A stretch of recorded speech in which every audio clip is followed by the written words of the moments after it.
सारं यश मी मुरणकरांच्या चरणी अर्पण करते।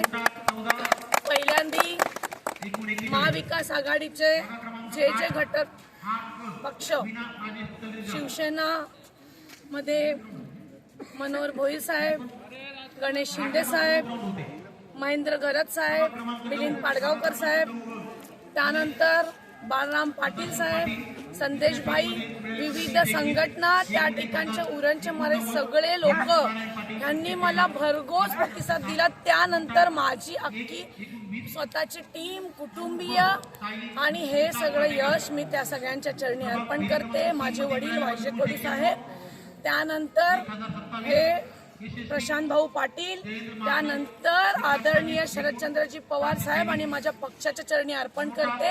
मी माझं सारं आयुष्य या सगळ्यांच्या सेवेत घालवीन एवढा शब्द देते आणि मी हे यश कधी उठणार नाही, मातणार नाही आणि मी कधीही उन्मत्तपणे वागणार नाही। ह्या सगळ्यांना घेऊन मी पुढच्या काळामध्ये चालेन आणि पुढचं भवितव्य उरणचं आणि महाराष्ट्राचं आणि देशाचं घडवण्यामध्ये आमचा उरणकरांचा मोलाचा वाटा असेल एवढंच सांगते। जय हिंद, जय महाराष्ट्र। इथं सत्ताधारी बीजेपी एवढ्या वर्षांमध्ये तुम्ही सत्ता उलटवली आहे, नाही असं काही बोलणार नाही मी। लोकांनी आम्हाला भरघोस प्रतिसाद दिला, उलथवली वगैरे शब्द त्यांचे आहेत, आमचे नाही।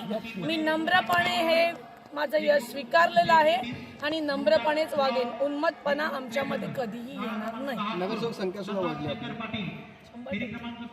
ज्या पद्धतीने 15 दिवसात माझ्या प्रत्येक या ठिकाणी महाविकास आघाडीच्या आणि कुटुंबातल्या आणि माझ्या स्वतःच्या टीमने एवढं काम केलं की 15 दिवसात उरणच्या जनतेने आम्हाला डोक्यावर घेतलं आणि सगळ्यांना आम्हाला भरघोस मताने निवडून दिलं।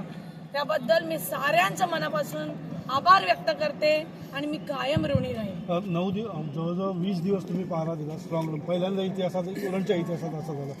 काय नेमकी दृष्टिकोन होता त्यामध्ये?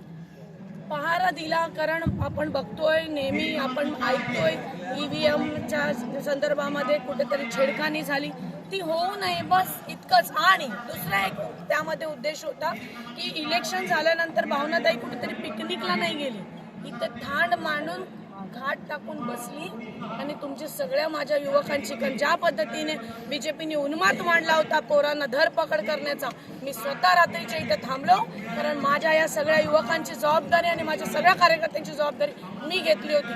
त्यामुळे एक विश्वास होता की ताई आहे, काय होणार नाही, तो विश्वास दाखवण्याचं काम सुद्धा मी केलं।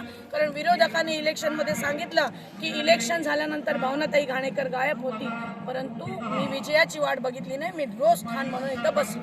आशिष शेलारांनी पहिल्या दिवशी म्हटलं होतं की विरोधी पक्षाचं 3-13 वाजलं। आता कोणाचे वाजले 3-13 हे आम्ही म्हटलं नव्हतो, त्यांनी म्हटलं होतं। म्हणूनच इलेक्शनच्या रिझल्टच्या आधी कुठलीही वल्गना करू नये। आशिष ताई, भाजपा वल्गना करत होता की सर्व सीट आमच्याच लागणार आहेत, काय म्हणाला तुम्ही? आता बघाल तुम्ही कुणाच्या लागल्यात।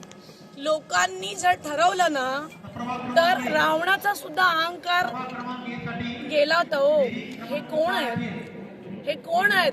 ह्यांना लोकांनी विजय करून दिलाय, यांचा जो अहंकार आहे लोकांनीच खाली आणलाय।